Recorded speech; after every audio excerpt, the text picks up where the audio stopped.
Relation and function. तो relation and function में हमने वेडनेसडे की क्लास में पढ़ा था कि फंक्शन रिफ्लेक्सिव, सिमेट्रिक और ट्रांजिटिव। तो हमने रिफ्लेक्सिव, सिमेट्रिक, ट्रांजिटिव, और अगर तीनों फंक्शन को, कोई फंक्शन रिफ्लेक्सिव भी है, सिमेट्रिक भी है और ट्रांजिटिव भी है, इट मींस कि वो फंक्शन इक्विवेलेंस रिलेशन है वो। ठीक है, वो रिलेशन, अगर रिलेशन रिफ्लेक्सिव, सिमेट्रिक और ट्रांजिटिव है, इसका मतलब है कि वो इक्विवेलेंस रिलेशन है। तो हम ये पढ़ चुके थे इक्विवेलेंस रिलेशन। हमने कुछ एक्सरसाइज 1.1 के कुछ पार्ट्स किए थे। फर्स्ट क्वेश्चन किया था हमने,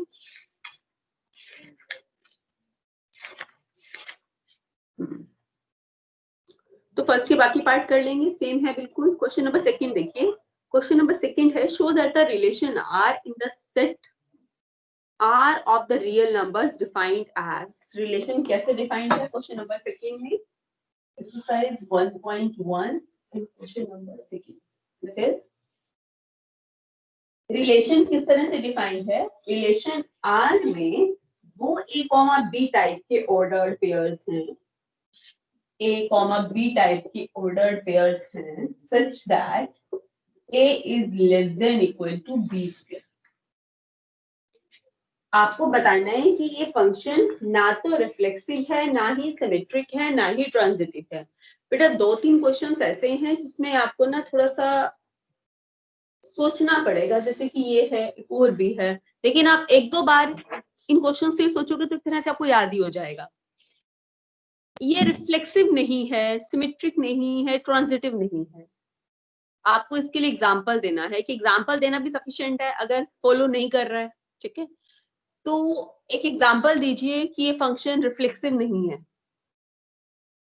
do you have any example to show that this function is not reflexive? Means a comma a satisfy नहीं कर रहा हो इस कंडीशन को। रिफ्लेक्सिव यही होता है ना, ए कॉमा ए सेटिस्फाई नहीं कर रहा हो रिलेशन की कंडीशन को। या तो बेटा रिफ्लेक्सिव के लिए हमें क्या चेक करना है? रिफ्लेक्सिव के लिए हमें ए कॉमा ए चेक करना है। ठीक है, अगर ए कॉमा ए बिलोंग कर रहा है रिलेशन से तो रिफ्लेक्सिव होगा। रिफ्लेक्सिव तब होता है जो ए कॉमा ए बिलोंग करे। अब ए कॉमा ए बिलोंग करने के लिए क्या होना चाहिए? A is less than equal to A. Number या तो फॉर ऑल रियल, सभी रियल नंबर्स के लिए, बेटा इसमें रियल नंबर, सभी रियल नंबर्स के लिए, सभी रियल नंबर्स के लिए वो नंबर या तो लेस होना चाहिए या इक्वल होना चाहिए उस नंबर के स्क्वायर से। कोई एग्जांपल दो जो इस कंडीशन को फॉलो नहीं करता हो, तभी तो रिफ्लेक्सिव नहीं होगा ना। जी दे सकते हो।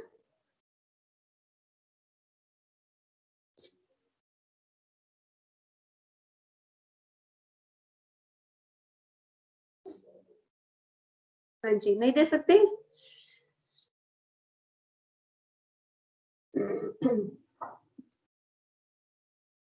नो,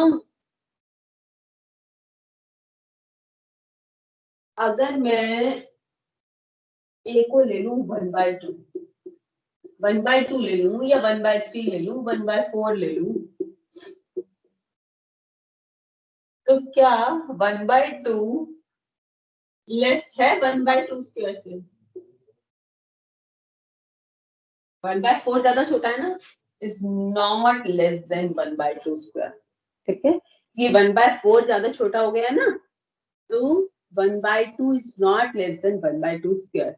अगर आप 1, 2, 3 पॉजिटिवली रियल लोगे तो ट्रू आएगा, लेकिन नेगेटिव रियल्स के सॉरी जो है, अगर आप रियल नंबर्स,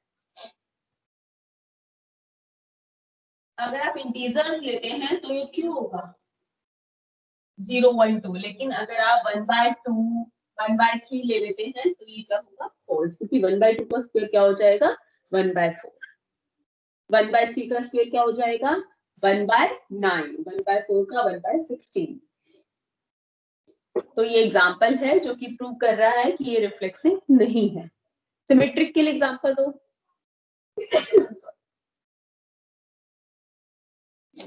सिमेट्रिक पता है आपको?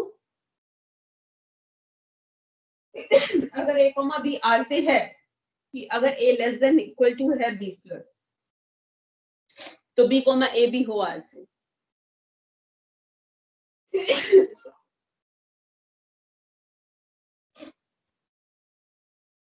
हाँ जी, सोच रहे हैं? अब सिमेट्रिक के लिए, रिफ्लेक्सिव तो नहीं है ये, सिमेट्रिक।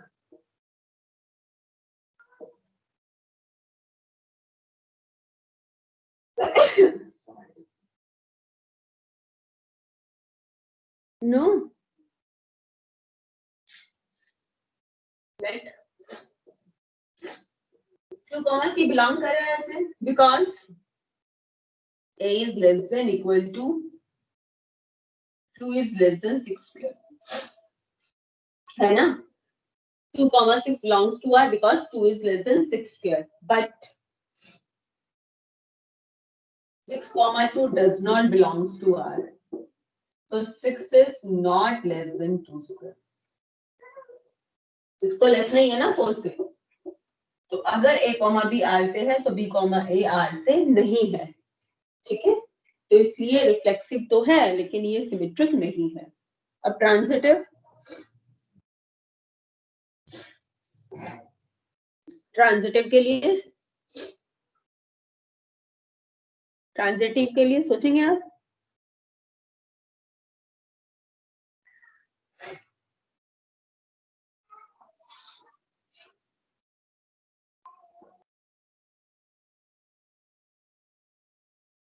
तो a comma b belongs to R, यानी कि क्या होती है ट्रांजिटिव? अगर a comma b belongs to R and b comma c belongs to R, then a comma c belongs to R, ये होती है ट्रांजिटिव की कंडीशन। ट्रांजिटिव की कंडीशन होती है ये, ठीक है? तो यहां देखो a comma b belongs to R because a is less than b square, ठीक है? 3 comma minus 2 belongs to R, a is less than equal to, a is less than b square, and b comma c belongs to R because b is less than minus 2 less है ना 1 से, but 3 comma minus 1 does not belongs to R because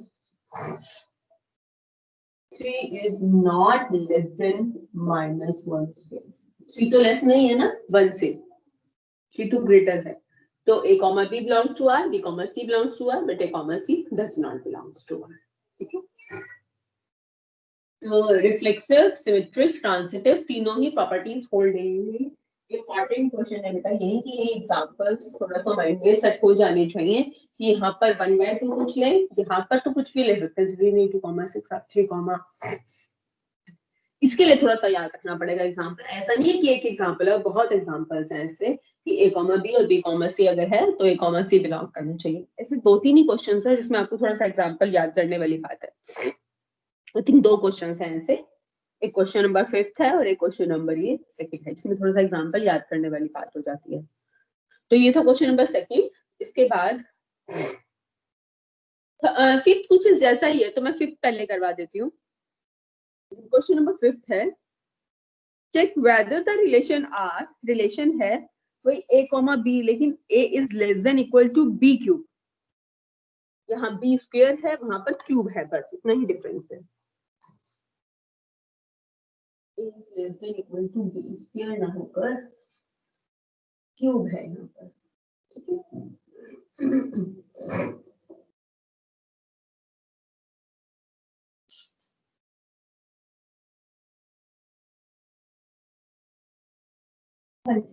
अब बताओ कि क्या ये reflexive है? Reflexive के लिए बिल्कुल सेम यही एग्जांपल हो जाएगा 1/2 because 1/2 is not less than 1/2, इसलिए ये रिफ्लेक्सिव नहीं है, it is not reflexive. Symmetric की बात करें तो सिमेट्रिक भी नहीं है। आप कोई भी एग्जांपल ले लो जिसमें क्या हो, अगर फॉर एग्जाम्पल अगर मैं लेती हूँ, अभी हमने क्या लिया था 2,6 लिया था ना, अगर मैं 2,6 को देखूं तो 2 is less than b cube, 2,6 लिया था ना हमने अभी, 2 is less than 6 cube, but 6 less than है, 6 तो less than है 2 cube से, ठीक है। तो ये नहीं ले सकते हम एग्जांपल। तो हम एग्जांपल अगर मैं लूं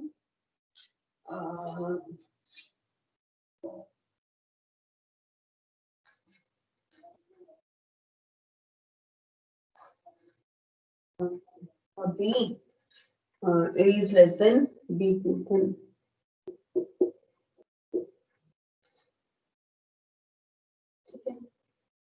one is less than b cube, but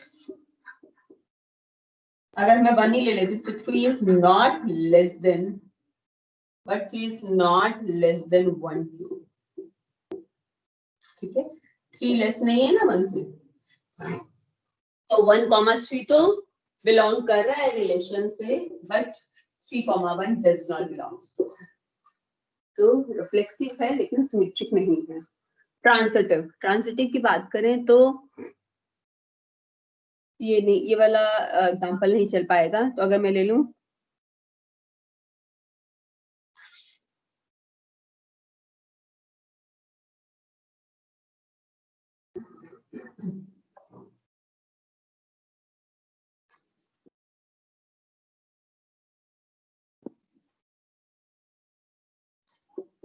hundred five, मुझे तो याद भी हो चुके हैं, तो एग्जांपल है 105 2, ठीक है। तो 100,5 belongs to R and 5,2 belongs to R, but 100,2 does not belongs to R because 100,5 belongs to R because A is less than B and is less than B cube, but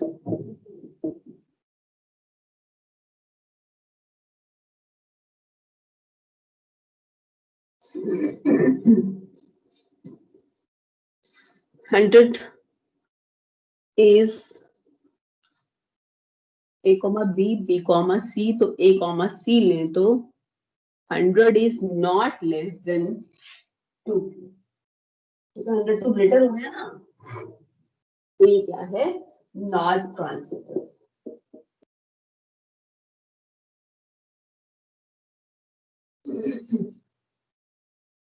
A, B और B, C तो belong कर रहे हैं, लेकिन A, C नहीं कर रहा है, ठीक है। बेटा रिफ्लेक्सिव का एग्जांपल तो दोनों में सेम हो जाएगा, 1/2 1/2, तो सिमेट्रिक के लिए वहां पर 2,6 और यहाँ पर 1,3, यहाँ पर 1,3 है और वहां पर 2,6। वहां पर क्या था, एग्जांपल लिया था 3 - 2 - 1 या 105 2, ठीक है। अब और किसी में कुछ याद करने वाली बात नहीं है, आप खुद भी कर लेंगे। जैसे क्वेश्चन नंबर हम करते हैं ये 4, A is less than equal to B है इसमें, बस A is less than equal to B, ठीक है। हाँ जी, जल्दी से बताइए मुझे, क्या ये रिफ्लेक्सिव है? जल्दी से बताओ मुझे, इसका आंसर आप देंगे, मैं नहीं बताऊंगी। रिलेशन में मैंने ये चेंज किया, A is less than equal to B, जल्दी से बताओ कि क्या ये रिफ्लेक्सिव है for all रियल्स?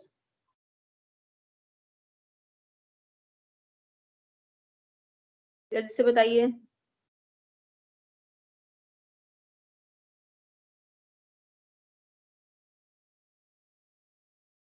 Yes ma'am, reflexive है ये। यस यस गुड, ये रिफ्लेक्सिव है क्योंकि आप 1 को या तो लेस या इक्वल, लेस भी हो सकता है और इक्वल भी हो सकता है। तो अगर आप A, A belongs to A is less than equal to A, तो आप कोई भी ले लो A, तो आप इक्वालिटी भी आ सकती है ना। तो 1/2 1/2 ले लो, चाहे 1, 1 ले लो, चाहे 2, 2 ले लो, 1/2 इज इक्वल टू 1/2, इक्वालिटी वाली कंडीशन होल्ड होगी। यहाँ पर तो 1 इक्वल टू 1 और यहाँ पर, ठीक है, रिफ्लेक्सिव है। तो यहाँ पर ए और बी दोनों सेम है, A is less than equal to A, A से लेस या इक्वल, इक्वल तो होएगा ही, ए के इक्वल तो होगा ही होगा। अच्छा जल्दी से आप सिमेट्रिक बताओ मुझे, क्या सिमेट्रिक है?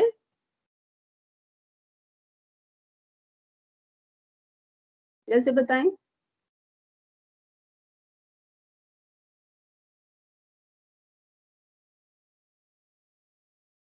सिमेट्रिक बताओ है?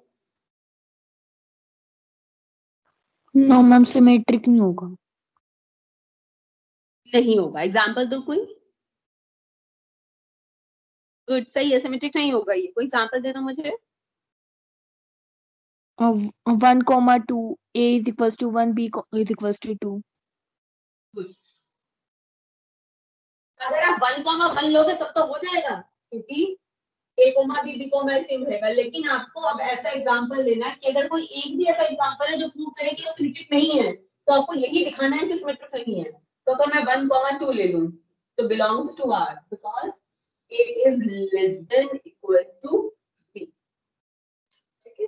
1 इज लेस देन 2 ना, but 2,1 does not belongs to R because 2 is not less than 1, ठीक है, इक्वल भी नहीं है 1 के और लेस भी नहीं है, तो सिमेट्रिक नहीं है। ट्रांजिटिव बताइए,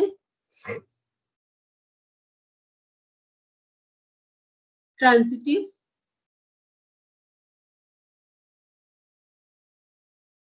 जल्दी बताइए। ट्रांजिटिव होगा। हाँ जी बिल्कुल होगा, ट्रांजिटिव होगा। ट्रांजिटिव अगर a less than equal to b है और b जो है less than equal to c है, तो obviously a less than equal to c होगा। अगर a b से छोटा है, b c से छोटा, तो a c से छोटा तो होगा ही होगा ना। कोई example low. 1,2 belongs to R, ठीक है, because 1 is less than equal to 2. अब 2,3 belongs to R, because 2 is less than equal to 3. Clearly 1,3 belongs to R, because 1 is less than equal to 3. तो अगर a कॉमा b और b comma c है, तो a comma c जरूर belong करेगा, क्योंकि अगर a less than equal to b, b less than c, तो a less than equal to c। इसी तरह हैं सभी क्वेश्चंस, बिल्कुल सिंपल से। इसके बाद हम कर रहे हैं क्वेश्चन नंबर 8। क्वेश्चन नंबर 8 कर रहे हैं।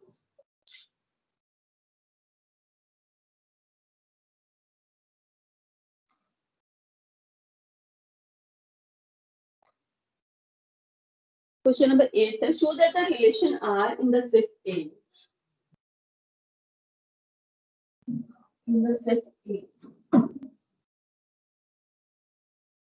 Set A क्या है? 1 2 3 4 5.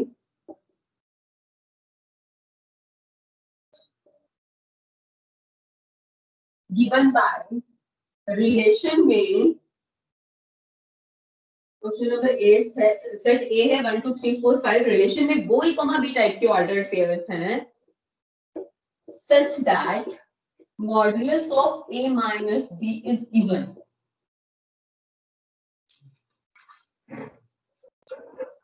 आपको क्या शो करना है कि ये क्या है? इक्विवेलेंस रिलेशन है। Show that all the elements of, पहले तो इक्विवेलेंस रिलेशन प्रूव करना है। इक्विवेलेंस रिलेशन का मतलब आपको क्या दिखाना है? रिफ्लेक्सिव, सिमेट्रिक और ट्रांजिटिव। बिल्कुल सिंपल है। पहले रिफ्लेक्सिव के लिए a कॉमा a बिलोंग करेगा ना आज से, क्यों? क्योंकि a माइनस है हमेशा 0 आएगा, which is even. a minus is always 0, that is a multiple of 2, इसलिए रिफ्लेक्सिव हो गया। सिमेट्रिक के लिए a comma b belongs to R, ठीक है। It implies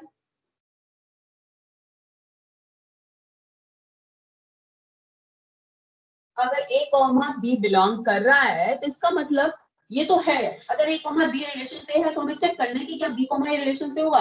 अगर a comma b रिलेशन से है तो यानी कि ये कंडीशन जरूर होल्ड होगी कि modulus of a minus b even. और अगर a माइनस b बेटा इवन है तो it implies b minus a, mod है ना, तो a माइनस बी अगर 2 का मल्टीपल है तो b माइनस a भी 2 का मल्टीपल होगा. It implies b comma a belongs to, तो सिमेट्रिक हो गया. ट्रांजिटिव भी होगा अगर a comma b belongs to r and b comma c belongs to r. अगर ये रिलेशन से इसका मतलब modulus of a minus b is a multiple of 2, और इसका मतलब क्या है, modulus of b minus c is multiple of 2.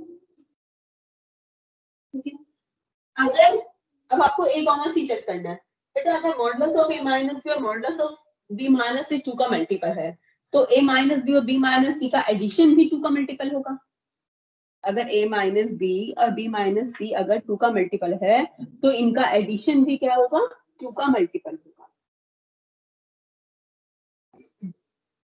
Mod है तो यानी कि a माइनस b b1 होगा, मॉडुलस ही 1 है तो a माइनस b b1 होगा, b माइनस c b1 होगा, तो इनका एडिशन भी 1 होगा. फर्स्ट और सेकंड को अगर ऐड कर दें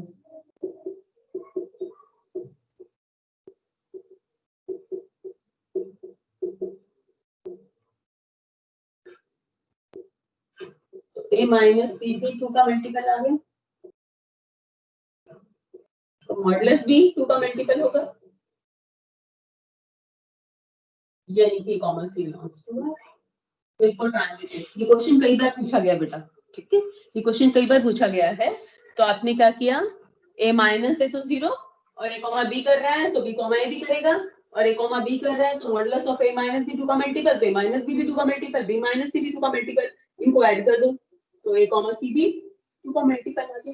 ठीक है, तो रिफ्लेक्सिव, सिमेट्रिक, ट्रांजिटिव तीनों क्वेश्चन कई बार पूछा जा चुका है.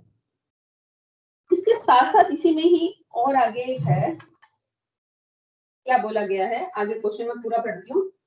बोला गया था प्रूव करो कि इक्विवेलेंस रिलेशन है, ये तो हमने प्रूव कर दिया कि इक्विवेलेंस रिलेशन है. Show that all the elements of, क्या शो करना है, 1,3,5 के सभी एलिमेंट्स रिलेटेड हैं एक दूसरे से, और 2,4 के भी रिलेटेड है एक दूसरे से. क्या बोला है, 1,3,5 के सभी एलिमेंट्स एक दूसरे से रिलेटेड है, और 2,4 के भी सभी एलिमेंट्स, इसके सभी एलिमेंट्स इसी से रिलेटेड है. इसी से रिलेटेड है मतलब देखो 1,1 लो, रिलेशन से बिलोंग करेगा ना क्योंकि डिफरेंस 0 है.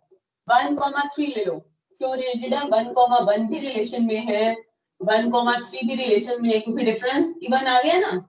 1,5 भी रिलेशन में है, 3,1 भी रिलेशन में है, 3,3 भी है, 3,5 भी है, 5,1 भी है, 5,3 भी 2 का मल्टीपल है, 5,5. तो सभी एलिमेंट्स जो है एक दूसरे से रिलेटेड है. इसी तरह 2,4 के भी अपने आप से रिलेटेड है, चेक कर लो. 2,2 भी इवन है, डिफरेंस इवन है. 2,4 लिखी यहाँ पे डिफरेंस इवन है, 4,2 लिखी वहां पे डिफरेंस इवन है, 4,4 लिखी यहाँ पे डिफरेंस इवन है. लेकिन वो कह रहा है कि 1,3,5 are related to each other, 2,4 are related to each other, but no element of 1,3,5, लेकिन 1,3,5 का कोई भी एलिमेंट 2,4 से रिलेटेड नहीं है. चेक करो, क्या 1,2 रिलेशन से है, नो, क्योंकि डिफरेंस इवन नंबर नहीं है ना. 1,4 भी रिलेशन से नहीं है क्योंकि डिफरेंस इवन नंबर नहीं है. 3,2 भी रिलेशन से नहीं है क्योंकि डिफरेंस जो है इवन नहीं है. 3,2 3,4 भी नहीं है, 5,2 भी नहीं है, और 5,4 भी नहीं. ठीक है, तो कोई भी एलिमेंट एक दूसरे से रिलेटेड, इसका कोई भी एलिमेंट इससे रिलेटेड नहीं है, इसके सभी इसी से रिलेटेड है, इसके सभी इसी से रिलेटेड है. तो यही दिखाना था कि इसका कोई भी एलिमेंट इसके साथ रिलेटेड नहीं है. ठीक है, तो ये था बच्चे क्वेश्चन नंबर 8. क्वेश्चन नंबर 9 है,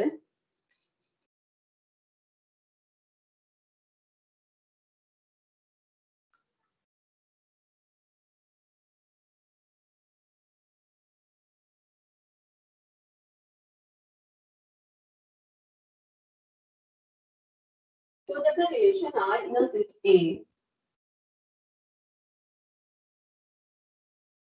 relation में वो x belonging to Z such that x is greater than equal to 0.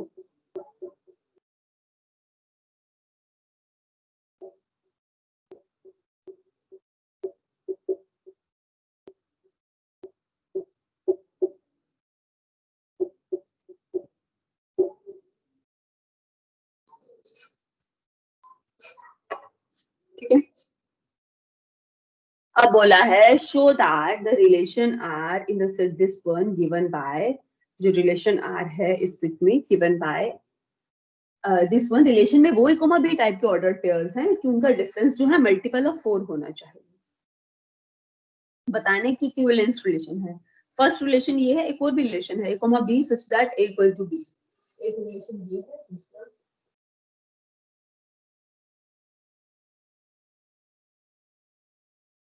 बिल्कुल सिंपल है। शो करने की इक्विवेलेंस रिलेशन है, find the set of all elements related to one in each case। one से कौन कौन से रिलेटेड है वो बताने हैं, ठीक है।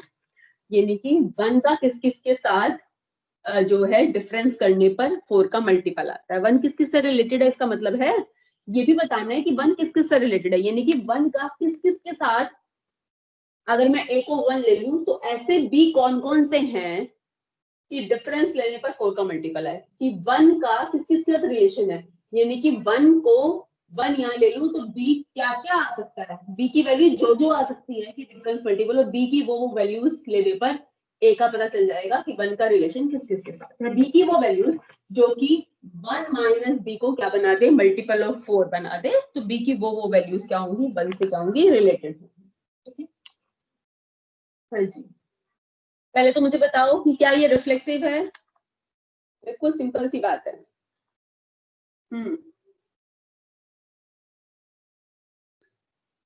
रिफ्लेक्सिव है।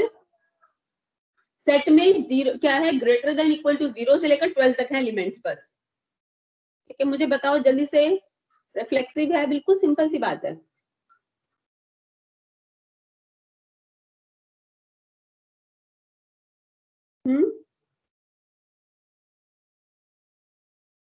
सिंपल सी बात है बिल्कुल। सेट में 0 से लेकर 12 तक है, 0 1 2 3, रिफ्लेक्सिव है या नहीं?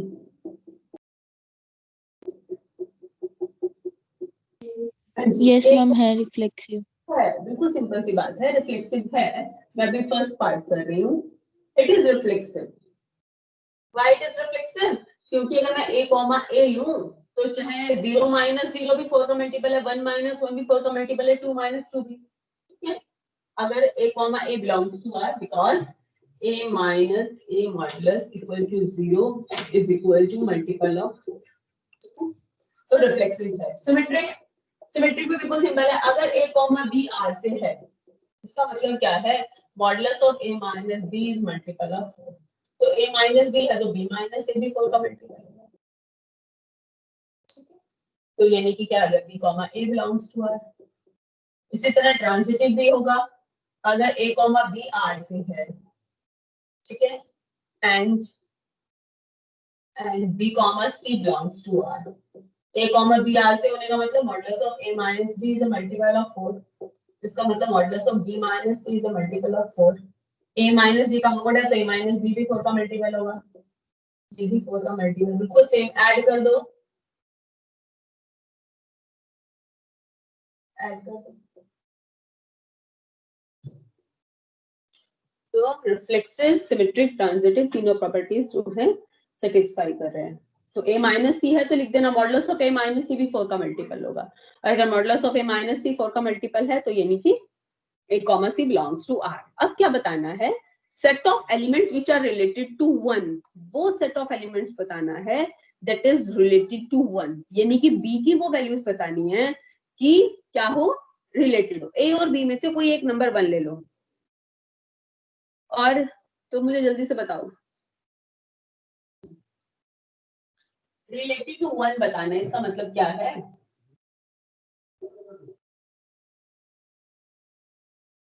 यानी कि a और b में से कोई एक नंबर जो है 1 ले लेना है। अगर a को 1 लोगे तो b की वैल्यूज निकाल लो, b को 1 लोगे तो a की वैल्यूज। तो मैंने क्या है, कुछ भी ले लो,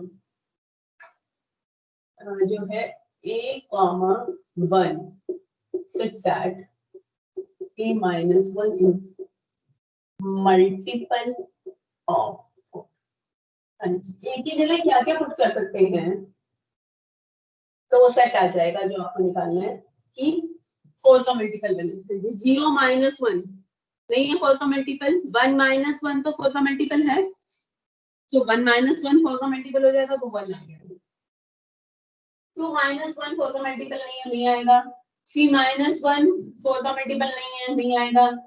4 माइनस 1 भी नहीं है मल्टीपल। 5 माइनस 1 4 का मल्टीपल हो जाएगा, ठीक है। एक ही जगह 5 रखेंगे तो 4 का मल्टीपल आ जाएगा। a की वैल्यू 1 आ गई, 5 आ गई, ठीक है। और 6 रखेंगे तो नहीं आएगा 4 का मल्टीपल, 7 रखेंगे तो भी नहीं आएगा 4 का मल्टीपल, 8 रखेंगे तब भी नहीं आएगा, 9 पर भी नहीं आएगा, नहीं 9 पर आ जाएगा, 9 माइनस 1 8, बस बाकी नहीं आएगा। तो ये एलिमेंट्स हैं 1, 5, 9, वो सेट आउट आ गया आपके पास, that is related to 1 according to this one relation. तो फर्स्ट पार्ट कर दिया मैंने, सेकंड अब आप खुद कर लीजिएगा, ठीक है। उसके बाद क्वेश्चन नंबर 10 में आपको सिर्फ ऐसे एग्जांपल्स देने हैं जो सिमेट्रिक है लेकिन रिफ्लेक्सिव नहीं है, ट्रांजिटिव नहीं है, ये एग्जांपल्स आप दे देंगे, मैं करवा चुकी हूँ। क्वेश्चन नंबर 11 क्या है, क्वेश्चन नंबर 11 है, बस क्वेश्चन समझाऊंगी आप बच्चे, आप मैं आपको बिल्कुल सिंपल सी बातें हैं इसमें। Show that the relation R in the set A of the points in a plane given by, relation किस तरह से गिवन है, रिलेशन में वो p, q टाइप के ऑर्डर्ड पेयर्स हैं, distance of the p from the origin is same as the distance of the q from the origin। क्या बोला गया है, मैं सिर्फ क्वेश्चन समझाऊंगी कि रिलेशन में वो p, q टाइप के ऑर्डर पेयर्स हैं कि जिनकी ऑरिजिन से p की डिस्टेंस और ऑरिजिन से q की डिस्टेंस सेम है, ठीक है। रिलेशन में वो p, q टाइप के ऑर्डर पेयर्स हैं, आपको बोला गया है distance of the p from the origin is same as the distance of the point q from the origin, बताना है कि इक्विवेलेंस रिलेशन है। Further show that the set of the points related to the point p, कोई point p है that is not 0 0 is the circle, बताना है कि circle है पासिंग थ्रू द ऑरिजिन। तो अगर वो अब और कौन से पॉइंट्स आ सकते हैं, उनकी ओरिजिन से डिस्टेंस ऑब्वियसली सर्कल ही होगा। अब बताने की इक्विवेलेंस रिलेशन है, इक्विवेलेंस रिलेशन का मतलब p, p, रिफ्लेक्सिव के लिए p, p, जिनकी ओरिजिन से डिस्टेंस, ये तब आएंगे जब ओरिजिन से OP इक्वल टू OP, ठीक है। तो OP इक्वल टू OP तो होगा ही होगा, रिफ्लेक्सिव हो गया। सिमेट्रिक के लिए अगर p, q है रिलेशन से, इसका मतलब OP equal to OQ, OQ इक्वल है तो OQ इक्वल टू OP, यानी कि Q, P belongs to R।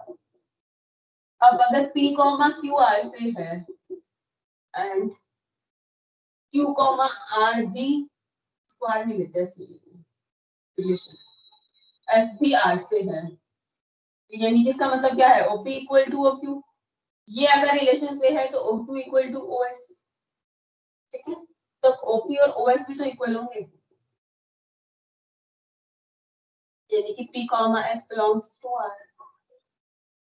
तो रिफ्लेक्सिव भी हो गया, सिमेट्रिक भी हो गया और ट्रांजिटिव भी हो गया, तो क्या है ये इक्विवेलेंस रिलेशन है। और क्लियर है कि ये क्या है, सर्कल है ना, ये बात भी क्लियर हो रही है कि ये क्या है, सर्कल है।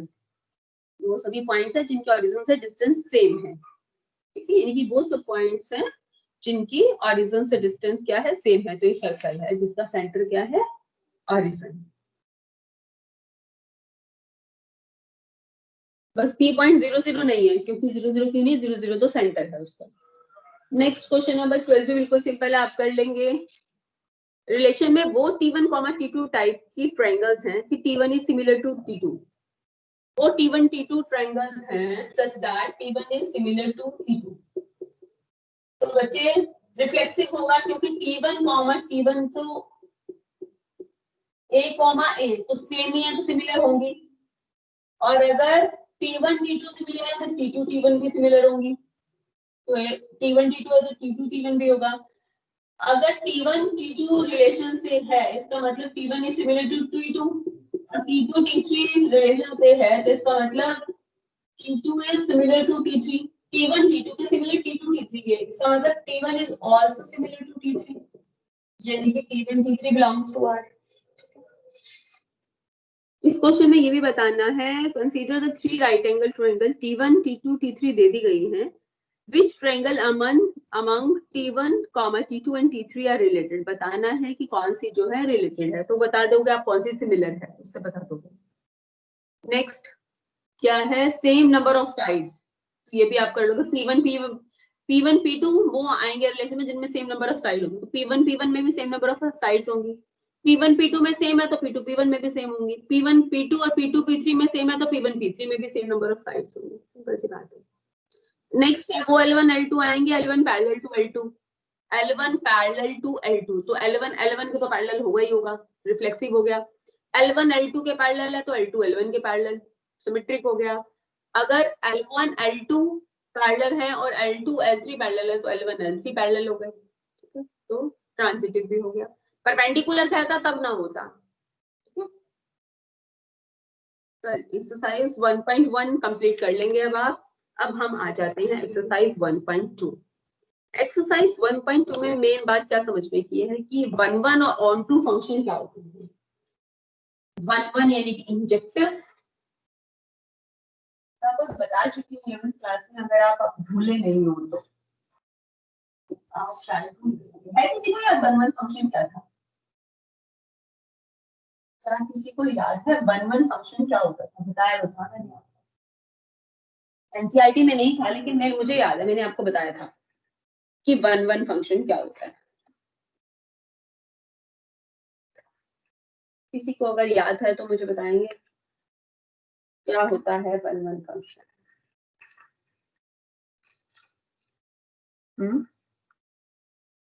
नहीं याद किसी को?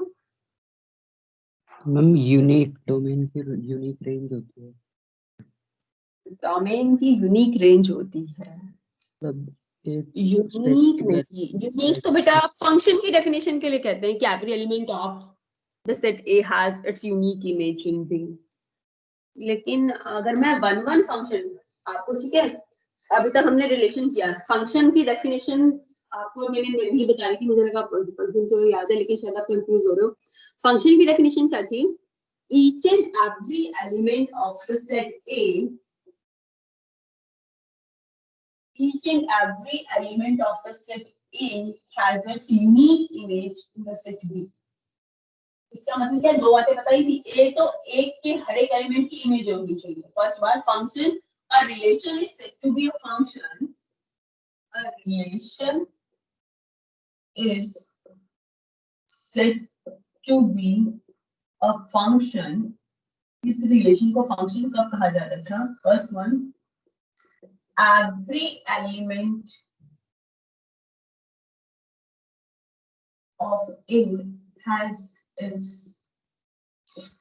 unique image, has its image, और मैं इमेज लिखती हूँ, has its image in B। एक तो A के हर एक एलिमेंट की इमेज होनी चाहिए, दूसरा वो इमेज क्या होनी चाहिए? यूनिक इमेज होनी चाहिए। हर एक एलिमेंट की इमेज का मतलब हर एक एलिमेंट की इमेज होनी चाहिए। वैसे एलिमेंट डी बच गया ना, तो फर्स्ट कंडीशन सेटिस्फाई नहीं हो रही, हर एक एलिमेंट की इमेज होनी चाहिए। अब डी की भी इमेज है ना, तो डी की भी इमेज 3 है। अब हर एक एलिमेंट की इमेज है, अब देखो यूनिक है, यूनिक मतलब एक, अगर कोई एक एलिमेंट उठाओ उसकी इमेज एक ही होनी चाहिए। अगर ये फंक्शन है तो देखो ए की इमेज क्या है? 1, बी की इमेज क्या है? 2, सी की इमेज क्या है? 3, डी की इमेज क्या है? 3। किसी भी एलिमेंट की दो इमेजेस तो नहीं है ना, एक की दो इमेज नहीं है ना, एक ही इमेज एक ही है ना, इनकी इमेज यूनिक है, ये फंक्शन है। लेकिन अगर मैं कहती, अगर मैं इस तरह बना देती ए बी सी,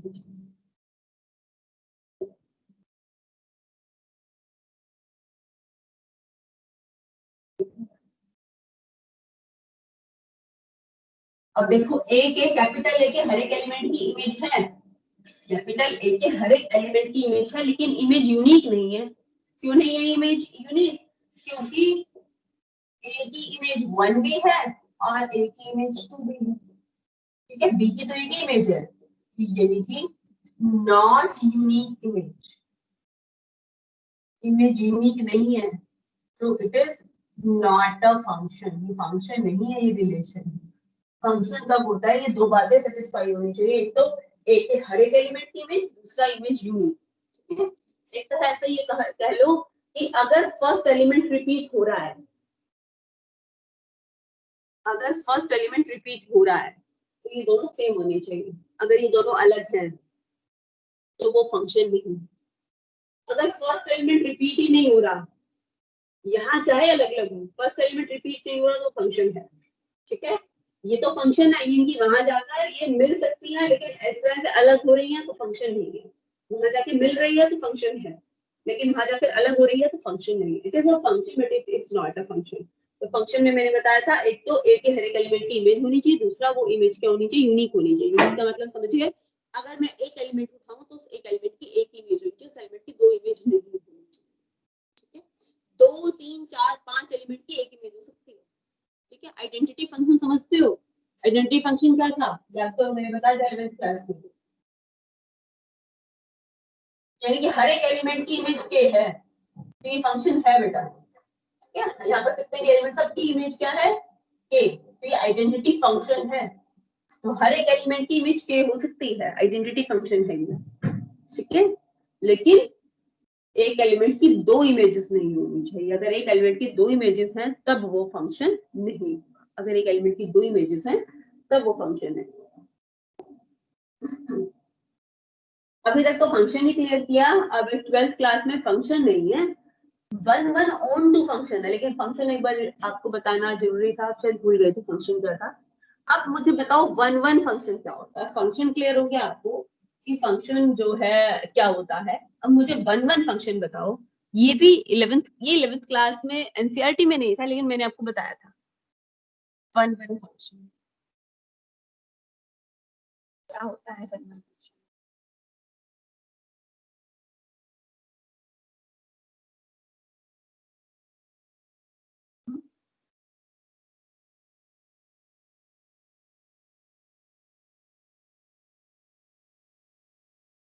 नो, देखो वन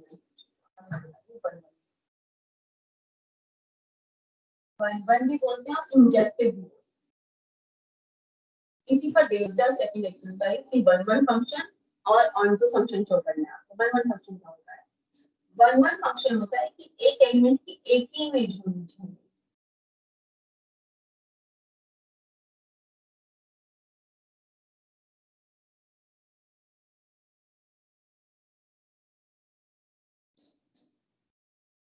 एक एलिमेंट की एक ही इमेज होनी चाहिए, एक एलिमेंट की एक ही इमेज होनी चाहिए। दो एलिमेंट्स की एक इमेज भी होगी तो ये फंक्शन तो है, ये वन वन फंक्शन नहीं, it is many one function. ये फंक्शन तो है लेकिन ये वन वन नहीं है, ये क्या है? मैनी वन फंक्शन है, मैनी वन फंक्शन। फंक्शन तो है लेकिन एक एलिमेंट की एक ही इमेज होनी चाहिए। इसका मतलब क्या है? अगर y1 और y2 इक्वल है, y1 y2 इक्वल है ना, ये वाला, ये y1 मैंने इसको y1 मैंने कह दिया c को और y2 मैंने कह दिया d को, सॉरी x1। y1 तो इसमें होता है बेटा, x1 इसमें होगा, y1 इसमें होगा, तो मैंने कह दिया y1 और y2 इक्वल है यहाँ पर। ठीक है, तो अगर y1 और y2 इक्वल हैं तो उनके कॉरस्पॉन्डिंग, इस y1 के कॉरस्पॉन्डिंग x1 क्या है? c। x1 c है तो y1 3 है, और x2 अगर d है, ठीक है ये बात है ना। अगर x1 c है तो y1 3 है, x2 d है तब y2 क्या है? 3। अब y1 y2 अगर इक्वल है तो x1 और x2 इक्वल नहीं है, y1 और y2 तो इक्वल है, लेकिन x1 और x2 इक्वल नहीं है।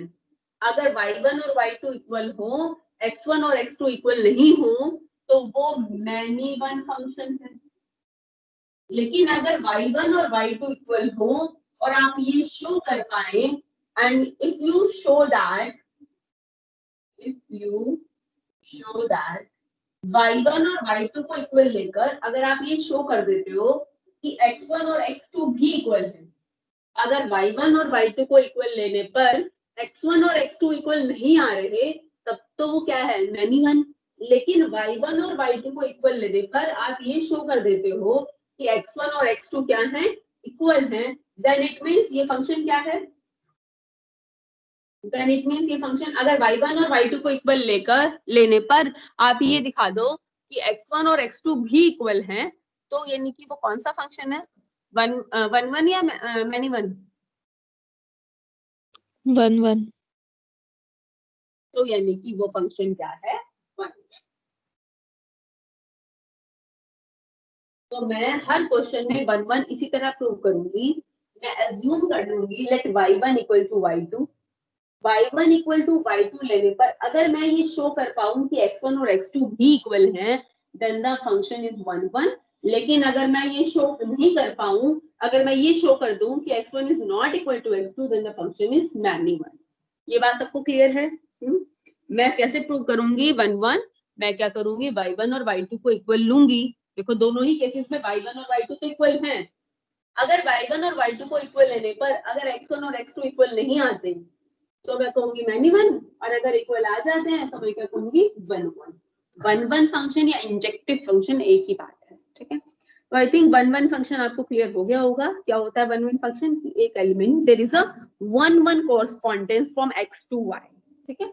1 1 कॉरेस्पॉन्डेंस होनी चाहिए x से y पर या a से b पर। अगर a से b पर 1 1 कॉरेस्पॉन्डेंस है कि a के कॉरेस्पॉन्डिंग एक ही है, क्या दैट इज 1 1। और प्रूव करने का मेथड क्या है, मैं प्रूव कैसे करूंगी, मैं y1 और y2 को इक्वल लूंगी। अगर मैं शो कर दूं कि x1 और x2 भी इक्वल हैं, then I will say that the function is 1 1। और अगर मैं ये अगर शो ये हो जाता है कि x1 और x2 इक्वल नहीं है, then I will say that the function is many one, not 1 1। Clear? चलो 1 1 समझ में आ गया। अब ऑन टू इस एक्सरसाइज में बेटा 1 1 और ऑन टू दोनों ही चाहिए आपको, ठीक है। अगर 1 1 और ऑन टू क्लियर हो जाता है तो बस इसी पर बेस्ड है पूरी एक्सरसाइज। 1 1 हो गया, ऑन टू क्या होता है ध्यान से समझिएगा। ऑन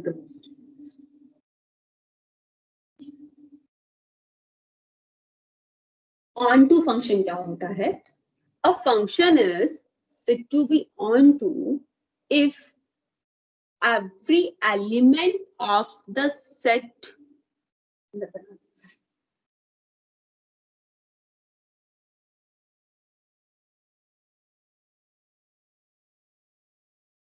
अगर मैं ये शो कर दूं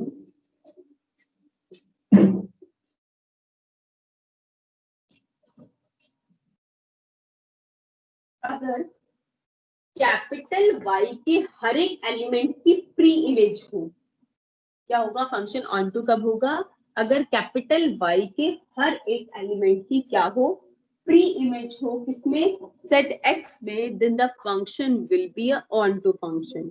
तो फंक्शन क्या होगा, ऑन टू होगा, यानी कि x to y onto subjective भी कहते हैं। If f of x is equal to y, it means every y containing in capital Y there exists। देखो मैंने क्या बोला कि इसके सभी एलिमेंट्स को, इसके जो एलिमेंट्स हैं इनको मैं स्मॉल y से डिनोट कर दूं, इसके सभी एलिमेंट्स को मैं स्मॉल x से डिनोट कर दूं, ठीक है। मैंने कहा था ना y1 इक्वल टू y2, तो यहाँ वाले को तो मैं y1 कह रही हूँ, ठीक है, y1 y2। और जो सेट A में है उन्हें मैं x1 x2, इसके एलिमेंट्स को x से रिप्रेजेंट करते हैं, इसके एलिमेंट्स को y से रिप्रेजेंट करते हैं।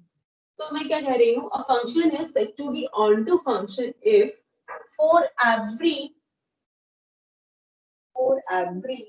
small y belonging to capital Y, for every y belonging to capital Y, there exists a small x belonging to capital X such that हर एक y के लिए कैपिटल एक्स में एक्स होना चाहिए such that f of x equal to y. इसका मतलब यही है कि y के हर एक एलिमेंट की प्री इमेज होनी चाहिए। किसमें प्री इमेज समझते हो ना? 1 की प्री इमेज क्या है a, 2 की प्री इमेज क्या है b, 3 की प्री इमेज cb है और dd। ठीक है, प्री इमेज तो है ना, प्री इमेज है ना। लेकिन अगर कोई एलिमेंट ऐसा बच जाए जिसकी प्री इमेज ना हो, जैसे कि 1 की प्री इमेज ये होगी, 2 की प्री इमेज ये होगी, अब 3 इसको मैं अगर ये फंक्शन, ये क्या है, it is not onto, ये ऑन टू नहीं है। आप कैसे लिखेंगे? Because there is a element 3, क्योंकि कैपिटल वाई, बेटा यहाँ तो कोई बच ही नहीं सकता, यहाँ पर बच गया तो फंक्शन ही नहीं होगा। याद करो, यहाँ के तो हर एक एलिमेंट की इमेज होनी चाहिए ना। अगर यहाँ कोई एलिमेंट बच जाता है तो फंक्शन ही नहीं होगा। और हम तो ऑन टू फंक्शन की बात कर रहे हैं, यानी कि फंक्शन तो है ही ना। अगर मैं ऑन टू फंक्शन की बात करूँ तो यानी कि फंक्शन तो है ही ना, फंक्शन तो है ही, तो यानी कि पूरा डोमेन, तो यानी कि हर एक डोमेन के हर एक एलिमेंट की तो इमेज होगी ही होगी। हमें ये देखना है कि अब अगर यहाँ एलिमेंट बच जाता है, अब ये फंक्शन तो है, फंक्शन तो है ना, क्लियरली फंक्शन है ये। ठीक है, जिस फंक्शन में क्या इक्वल नहीं है, इस फंक्शन में क्या इक्वल नहीं है बेटा? डोमेन और रेंज इक्वल नहीं है। डोमेन में, सॉरी, को डोमेन और रेंज इक्वल नहीं है। जो मैंने फंक्शन बनाया है इसमें को domain is not equal to range. मैं इस फंक्शन के, अगर मैं ऑर्डर्ड पेयर्स लिखूं तो ऑर्डर्ड पेयर्स क्या आएंगे? इस फंक्शन के ऑर्डर्ड पेयर्स आएंगे, ए की इमेज 2 है, कॉमा बी की इमेज क्या है, 1। ये ऑर्डर्ड पेयर्स। ठीक है, तो डोमेन, तो इससे पता चल रहा है ऑर्डर पेयर के आगे आगे एलिमेंट वाले एलिमेंट्स को डोमेन बनाते हैं और पीछे पीछे वाले एलिमेंट्स क्या बनाते हैं? रेंज। यानी कि इसके लिए इन ऑर्डर पेयर से डोमेन क्या है? एक और अभी ये बात तो ठीक है कि पूरा सेट डोमेन होना चाहिए, पूरा सेट एक्स डोमेन होना चाहिए, ये बात तो ठीक है। तो फंक्शन के लिए है, फंक्शन तो होगा ही होगा जब हम ऑन टू फंक्शन की बात कर रहे हैं। लेकिन अगर मैं रेंज की बात करूं तो ऑर्डर पेयर्स के सेकंड सेकंड एलिमेंट्स रेंज बनाते हैं। 2,1 2,1 लिखो या 1,2 की बात है। लेकिन but in this case codomain, codomain क्या होता है? पूरा सेट वाई क्या होता है? Codomain. पूरा सेट एक्स क्या है? डोमेन। पूरा सेट वाई क्या होता है? Cord domain. ऑर्डर पेयर के आगे आगे वाले एलिमेंट डोमेन और पीछे पीछे वाले एलिमेंट्स क्या बनाते हैं? Range. It means in this case codomain is not equal to range. अगर कॉर्ड डोमेन और रेंज इक्वल नहीं है, it means function is not onto. इसी से पता चल जाएगा, इससे भी आप पता लगा सकते हो। अगर कोड डोमेन और रेंज इक्वल नहीं है, इट मींस फंक्शन क्या है? Not onto, function onto नहीं है। या फिर आपको एक ऐसा एलिमेंट मिल जाए कैपिटल वाई में जिसकी प्री इमेज ना हो, इसमें कैपिटल एक्स में, वो भी यही बात है ना। हमें एक ऐसा एलिमेंट 3 मिल गया, इसकी प्री इमेज नहीं है, एफ इनवर्स 3 कहीं भी नहीं है। देखो एफ इनवर्स 1 ए होगा, एफ इनवर्स 2 क्या होगा? सॉरी, एफ इनवर्स 1 बी होगा, एफ इनवर्स 2 क्या होगा? ए होगा। लेकिन 3 की तो प्री इमेज ही नहीं है, नहीं है ना। अगर हमें दो बातों से मैं बता सकती हूँ कि ऑन टू है या नहीं। अगर आप क्या करो, कोडोमेन और रेंज देखो, अगर कोडोमेन और रेंज इक्वल नहीं है, it means the function is not onto, यानी कि फंक्शन ऑन टू नहीं है। सेकंड, दूसरी बात क्या, अगर ये बात पता चल जाए कोई एक ऐसा एलिमेंट मिल जाए सेट वाई में, कोई ऐसा एलिमेंट मिल जाए सेट वाई में जिसकी प्री इमेज ना हो सेट एक्स में, सेट वाई में एक ऐसा एलिमेंट मिल जाए जिसके आप क्या लिखेंगे? हमेशा सेम लाइन लिखनी है। अगर ऑन टू हो तो ये लाइन जरूर लिखनी है, लिखनी जरूरी है। आप क्या लिखेंगे? अगर ऑन टू है तो जरूर लिखेंगे for every y belonging to capital Y we have there exists a small x belonging to capital X. For every y belonging to capital Y there exists a small x belonging to capital X such that f of x equal to y, f of x equal to y यानी कि f of b equal to 1, f of b equal to 1, b, 1 function में है, इसका मतलब यही है ना, f of b equal to 1। अगर a, 2 फंक्शन में है तो इसका मतलब f of a equal to 2, f of a equal to 2। ठीक है, अगर है ऑन टू, अगर ये 3 नहीं होता तो ये ऑन टू होता। ठीक है, लेकिन अगर आपको कोई ऐसा एलिमेंट ऐसा मिल जाए, जैसे में 3 मिल जाए, तो क्या लिखोगे आप? ये तो ऑन टू की डेफिनेशन है, तो on to की definition, ठीक है। लेकिन अब तो हमें एक ऐसा एलिमेंट मिल गया जिसकी प्री इमेज नहीं है, क्योंकि कोडोमेन और रेंज इक्वल, तो हम कैसे लिखेंगे? we have an element 3 in capital Y such that या फिर आप सीधा लिखो 3 do not have pre-image in set X. Okay? 3 belonging to Y. Okay? 3 belong कर रहा y से, but 3 do not have its pre-image in Z X, या फिर इसके कॉरस्पॉन्डिंग ये y तो है, इसके कॉरस्पॉन्डिंग x नहीं है हमारे पास, ठीक है, एक ऐसा x नहीं है आपके पास such that there is no, या फिर आप ऐसे देयर इज, या फिर आप ऐसे there is no x belonging to capital X such that f of x is equal to 3, कोई ऐसा x नहीं है कैपिटल X में कि f of x किसके इक्वल हो, 3 के इक्वल हो, कि 3 की प्री इमेज में हो, ठीक है। अब मैं कई एग्जांपल है, लेकिन मैं एग्जांपल कल दूंगी, अब आज टाइम काफी हो गया है, ठीक है। तो के यहीं पर हम ओवर करते हैं। बेटा आप ध्यान से एक बार इस वीडियो को फिर से एक बार देखेंगे ताकि ध्यान से आपको क्लियर हो 1-1 फंक्शन क्या होता है और ऑन टू फंक्शन क्या होता है, ठीक है बेटा। यू मे लीव नाउ, कल अच्छे से पता होना चाहिए, तभी आप एक्सरसाइज के क्वेश्चंस कर पाएंगे, वरना फिर कंफ्यूज हो जाओगे आप।